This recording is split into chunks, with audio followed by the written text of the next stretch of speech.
Buenas tardes, Alejandro Eiguren. Te damos la bienvenida acá, José Schulman y Ángel Panduro, quien te está hablando. ¿Qué tal? ¿Cómo están? Muchas gracias por la invitación. ¿Qué haces, Tati? ¿Cómo va? Primero me gustaría que nos cuentes y les cuentes a los oyentes qué es la COPI, porque bueno, en la Argentina hay muchas cooperativas, pero no todas son la COPI. En realidad la COPI surgió, como la mayoría de las cooperativas de usuarios de prestación de servicios públicos, es porque esa gran empresa, Obra Sanitaria de la Nación, no culminó de prestar el servicio en el interior del interior. Uh-huh. Y en todos esos lugares, igual que en la electricidad que no llegaba a los pueblos del interior, se generaron cooperativas. La COPI nació por la ausencia de una entidad prestadora de servicios, porque Carlos Paz, igual que todas las poblaciones de Punilla, fueron pasto para el crecimiento inmobiliario. Entonces cada loteo en particular se proveía del servicio sin ninguna regulación estatal. Era un desastre cuando salta el boom de la construcción, se quedaba sin agua, era realmente un desastre. Bueno, ahí es cuando surge la necesidad de generar una cooperativa para prestar el servicio, y así nace la COPI, que era una cooperativa de agua, en el 63.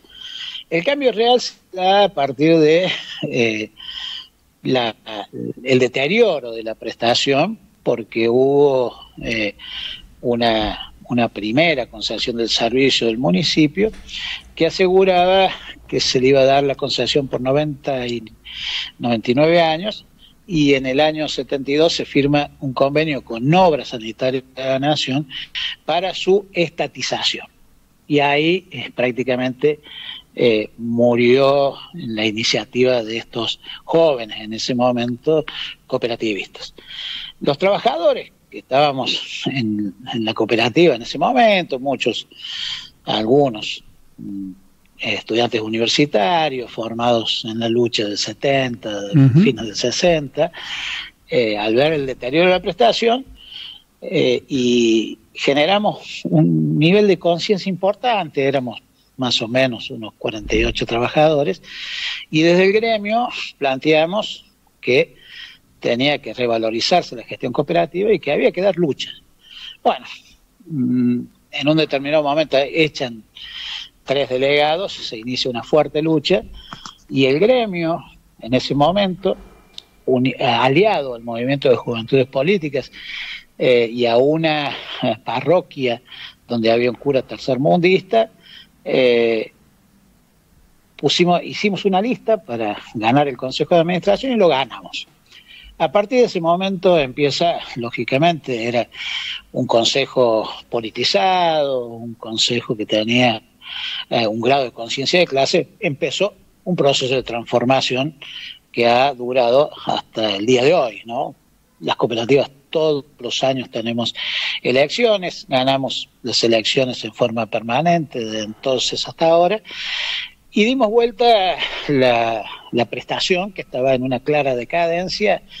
En ese momento había unos 6.000 conexiones y teníamos 1.000 reclamos de agua en verano, en enero. Lo disminuimos el primer año, construimos una planta de potabilización, la única planta de potabilización construida en el país por una cooperativa por total administración. Construimos 14 kilómetros, ustedes conocen lo que son las sierras de Córdoba, 14 kilómetros de cañería de 600 milímetros, un acueducto que cruzó 3 veces el lecho del río, también por administración. Empezamos construyendo con pico y pala, porque no teníamos suficiente capital para tener la maquinaria para hacerlo, y terminamos teniendo 5 retroexcavadoras. Realmente fue una obra impresionante, con mucho anecdotario de por medio, y llegamos al 100% de la población, construimos el 100% de las redes en todo el ejido urbano. Todas las radicaciones de Villas Miserias, en todas pusimos el agua con medidor, inclusive sin cobrarle el consumo, pero con medidor para que pudiéramos controlar el consumo, y pusimos la totalidad de los medidores, primera prestadora del servicio de agua en la República Argentina, que tenía el 100% de sus conexiones con medidor. Bueno, hay mucha historia, a partir de ahí hicimos gas, teléfono, cloacas, etcétera, etcétera, etcétera. Vos decías... Una fuerte lucha política, fuerte. Sí, por eso política. Estaba pensando lo que decías como una foto prototípica de los 70, movimiento obrero, izquierda organizada en las juventudes políticas y iglesia del pueblo, teología de la liberación, curas del tercer mundo. Yo recuerdo que en los 90, cuando te conocí, los conocí personalmente, habían emprendido una aventura fantástica, porque bueno, la época era bastante parecida a estos días terribles del menemismo, eran los días del menemismo tan terribles como estos, y ustedes habían puesto en marcha las carpas, ¿no? La carpa del pensamiento, de la reflexión. ¿Te acordás cómo era eso? Sí, básicamente vos pensás, nosotros, si bien yo empecé a trabajar en la cooperativa en la década del 70, casi plena dictadura, ganamos el Consejo de Administración, esta unidad muy interesante, básicamente política, con el gremio, esto que vos contás, con una iglesia, una parroquia tercermundista y el movimiento de juventudes políticas. Ganamos en el 87, ingresamos, o sea, a codirigir la cooperativa. Y a partir, cuando se conmemoraba en el mundo el descubrimiento de América Latina, claro, el descubrimiento de América, nosotros planteamos un encuentro con prácticamente 700, 800 estudiantes secundarios, que lo llamamos el encubrimiento de América Latina, y trajimos en ese momento a Eduardo Oliverti. Había 700 jóvenes en un teatro, y ahí surgió una pregunta de un adolescente que, cansado de la propagandización mercantil que hacían en todo el mundo, planteó que después de eso todo el mundo se iba a olvidar, y ahí planteamos hacer en los octubres, mes paradigmático, hacer un encuentro latinoamericano de la cooperación, que tenía algo de cooperativas, pero básicamente era un encuentro relacionado a pensamiento crítico, ¿no? Sí. Claro, bueno, ahí donde vos viniste.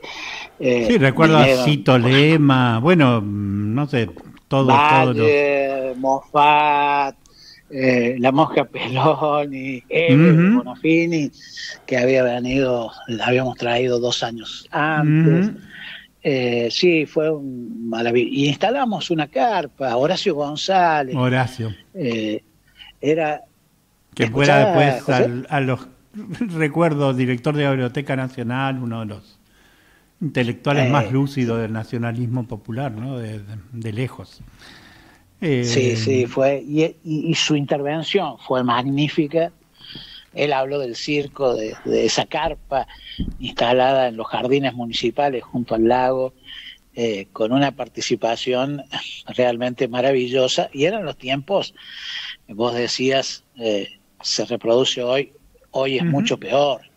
En ese momento la lucha contra el menemato, contra las privatizaciones, ¿no? Hablando del agua, de la destrucción de obras sanitarias, del nacimiento de AISA después, nosotros enfrentamos duramente en la calle, en Córdoba, junto con los movimientos en ese momento de lucha y resistencia, todo ese proceso, ¿no?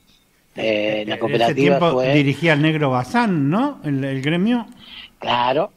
El Negro Bazán gana ese mismo año, por eso es importante tenerlo en cuenta, que acá nosotros, desde nuestra organización progremial, queríamos agremiarnos, por supuesto, a lo que era en ese momento la Federación Nacional de Trabajadoras de Obras Sanitarias y al CIPO, que era el local, el de la provincia, Sindicato de Personal de Obras Sanitarias. En ese momento estaba manejada por la burocracia y como nosotros no proveníamos del Estado, sino de una cooperativa, nos rechazaron. Nos rechazaron. Entonces empezamos a trabajar con esta, ahí en el año 86, ¿no? Con Negro Bazán, con Luis Bazán, que era, por supuesto, de izquierda, un movimiento de renovación, igual que Gráficos con Mario Díaz, que luchaban contra la burocracia, y participamos en esa primera elección, no en la primera, sino en la segunda, donde ganó esta rama del sindicalismo cordobés, que enfrentó en forma realmente honorable el proceso de privatización llevado adelante por Angelos Mestre, ¿no? Y por supuesto por Menem, enfrentando a la Federación Nacional de Trabajadores de Obras Sanitarias, liderada por lo mismo de hoy, Lingeri, Pereira y Ben, el abogado que fue presidente de AISA, ¿no? La complicidad, la misma que tienen hoy con Mecorot, la misma que tienen hoy en la privatización de AISA. ¿Y cómo viene ahora entonces? Porque esto de que una empresa terrorista como Mecorot venga, eso sí es nuevo, ¿no? No habíamos estado expuestos a caer dentro de la órbita. Mecorot es una de las empresas más crueles de la historia mundial, ¿no? Yo he visto con mis ojos en el 2016 el Valle del Río Jordán, cómo le robaban el agua a los palestinos y la derrochaban en piletas al aire libre en el desierto, ¿no? Pero bueno, ¿cómo es el plan de Milei? ¿Qué te parece? Mira, en realidad es una continuidad de los procesos de destrucción de las grandes empresas públicas como Obras Sanitarias, Ferrocarril Argentino, Telefónica, para que pensemos, nace el agua la prestación del servicio de agua, sobre todo en Buenos Aires, motivada por argentinos, para argentinos, y luego con el empréstito de Bernardino Rivadavia para hacer el puerto, y para hacer la primera prestación de servicio de agua y cloacas, que por supuesto no se realizaron, fue la primera estafa que se terminó pagando muchos años después, fueron 1 millón de libras esterlinas que llegaron nada más que 50.000, porque el resto fue pago anticipado de intereses y se pagó con pagares de los comerciantes de Buenos Aires, ¿no? Fue una estafa terrible, no se construyeron las obras, y luego hubo una privatización a la Buenos Aires Supply, a un prestador inglés.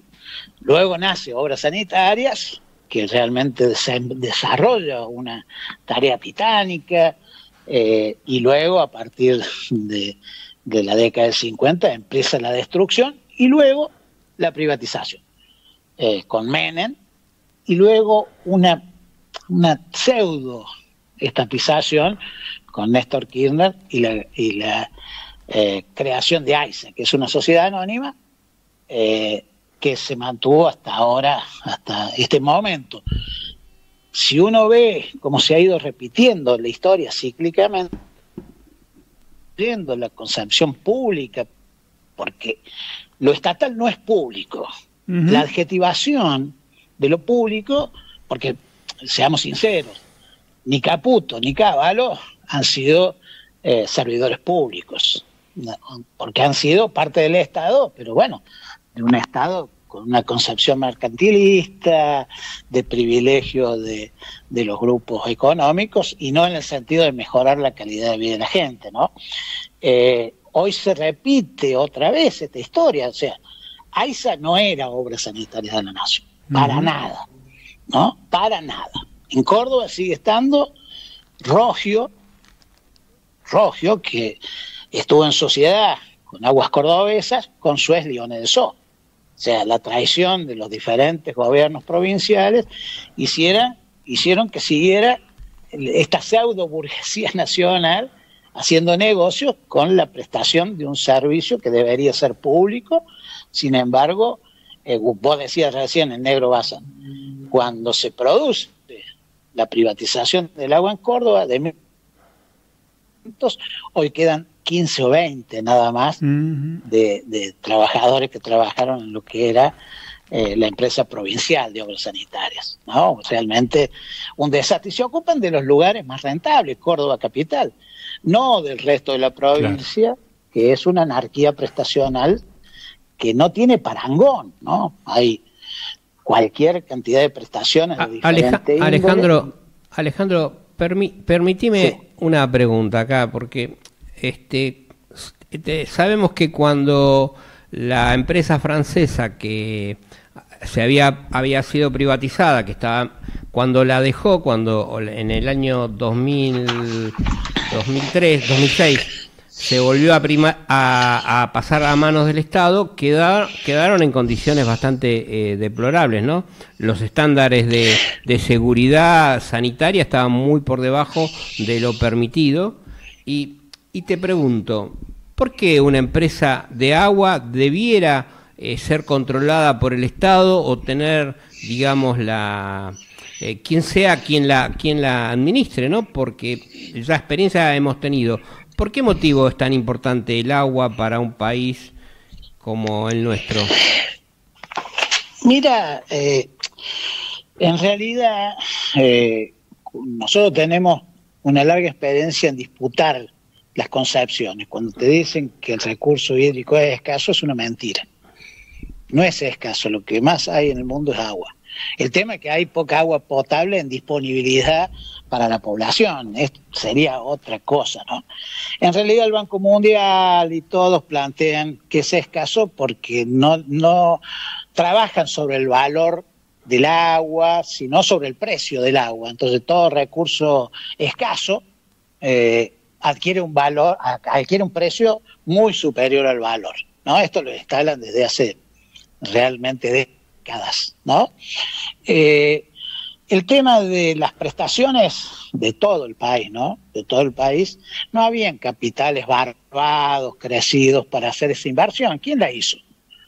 La hicieron los estados con dinero, por supuesto, de los usuarios. O sea, la inversión básica de Obras Sanitarias de la Nación, la inversión básica en Córdoba, por ejemplo, que le hizo también Obras Sanitarias de la Nación, y luego la creación de una empresa provincial, la hizo el Estado, ¿no? Con dinero público realmente. Donde se subvencionaba desde las grandes capitales, donde la densidad poblacional hacía que con un caño de 2 pulgadas, vos tenías 30, 40 edificios, 400, 500 mil usuarios, hacía que fuera muchísimo más económico la prestación por la densidad poblacional. De ahí se subvenciona a los lugares como Chilín, un pueblo de Córdoba, de ahí desde Capital Federal y las zonas más densamente pobladas a las zonas menos densamente pobladas y con menor poder adquisitivo. Esa es una lógica prestacional de servicio público.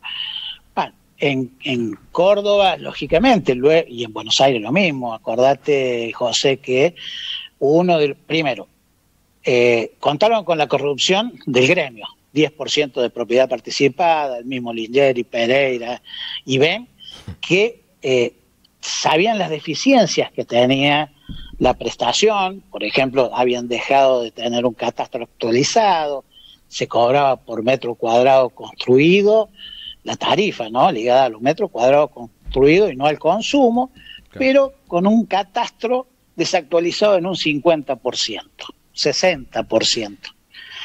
Ya no había más política comercial, era realmente un deterioro de la prestación, y proponen Suez Lione de So, sobre todo, que fue la empresa extranjera la que construyó el canal de Suez, ¿no?, y junto con Liones, proponen en Buenos Aires una disminución de la tarifa de un 26%.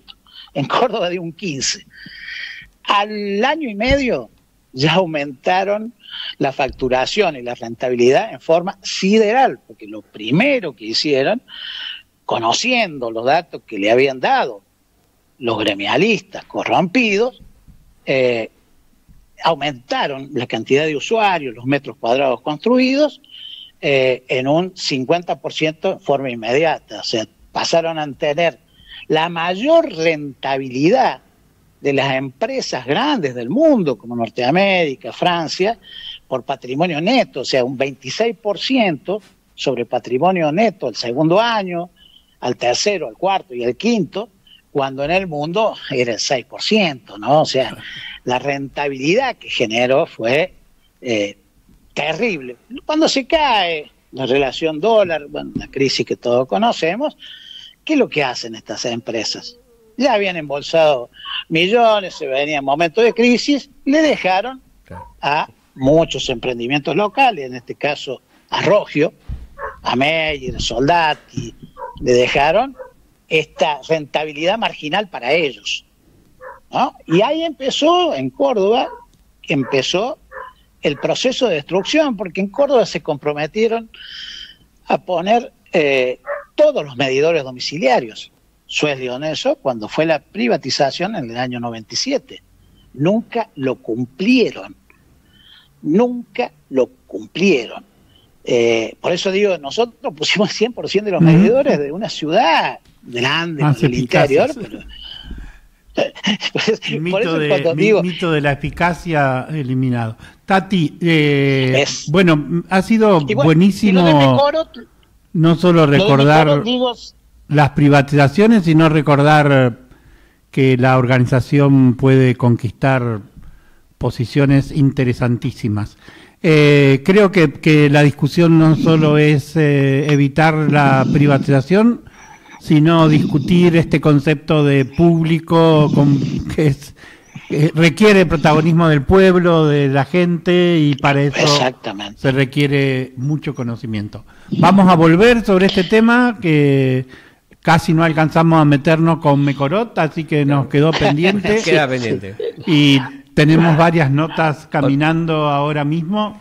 Te agradecemos haber arrancado este tema. Creo que era imprescindible recordar qué es la COPI para entrarle al tema.